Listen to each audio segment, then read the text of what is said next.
હાલમાં આષાઢ મહિનાની ગુપ્ત નવરાત્રિ ચાલી રહી છે.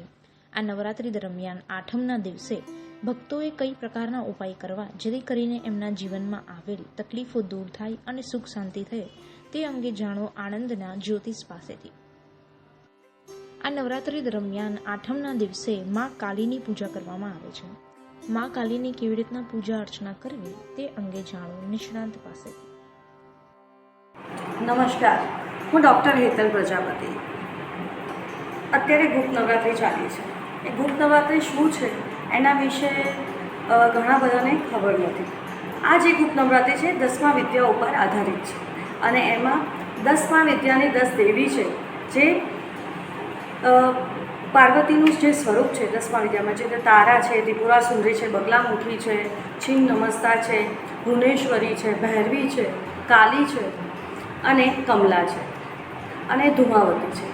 આ જે નવરાત્રિ છે ગુપ્ત નવરાત્રિ એમાં આના સાધકો એને માં 10મા વિદ્યાના જે 10 દેવીઓ છે એની સાધના કરે છે અને એ સાધના કરી અને પોતાના તપને વધારે છે.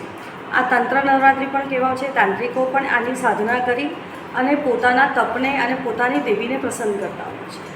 ગુપ્ત નવરાત્રિમાં મંત્ર જાપ અને સિદ્ધિ માટે હોય છે, જેમાં સાધકો પોતાની સિદ્ધિ મા પાસે માંગે છે અને મંત્ર અને ઉચ્ચારણથી એ સિદ્ધિને પ્રાપ્ત કરે છે. એમાં અષ્ટમી, ગુપ્ત નવરાત્રિમાં અષ્ટમીના દિવસે મા કાલી અને ભૈરવની પૂજા થાય છે. મા કાલીની આરાધના કરવાથી અષ્ટમીના દિવસે મા પ્રસન્ન થાય છે. કાલી એ કુળનું મૂળ છે, મા મૂળ છે, કાલી મૂળ છે અને મા કાલી આપણા જીવનમાં શનિની જે ગતિ છે એને ઓછી કરે છે કે એને મટાવે છે. બીજું, કાલી આ નેગેટિવ ઉર્જાને સ્તંભિત કરે છે અને પોઝિટિવ એનર્જી આપે છે. ફાઇનાન્શિયલી પ્રોબ્લેમ હોય કે પછી આપણા ઘરમાં કોઈ પણ જાતની નેગેટિવિટી હોય એના માટે કાલી હૃદય સ્ત્રોત કરવાથી આપણને ફાયદો થાય છે અને કાલીના પાઠ કરવાથી કે કાલીના મંત્ર કરવાથી આપણને ફાયદો થાય છે.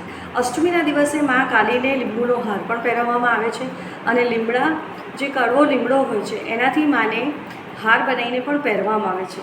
અને જે તમને હેરાન કરતા હોય, પરેશાન કરતા હોય એવા વ્યક્તિ હોય જેનાથી કંટાળી ગયેલા હોય છે એ વ્યક્તિનું નામ લઈને માના પગમાં ચમેલીના ફૂલ ચઢાવવાથી એ વ્યક્તિ તમને હેરાન પરેશાન કરવાનું બંધ થઈ જાય છે.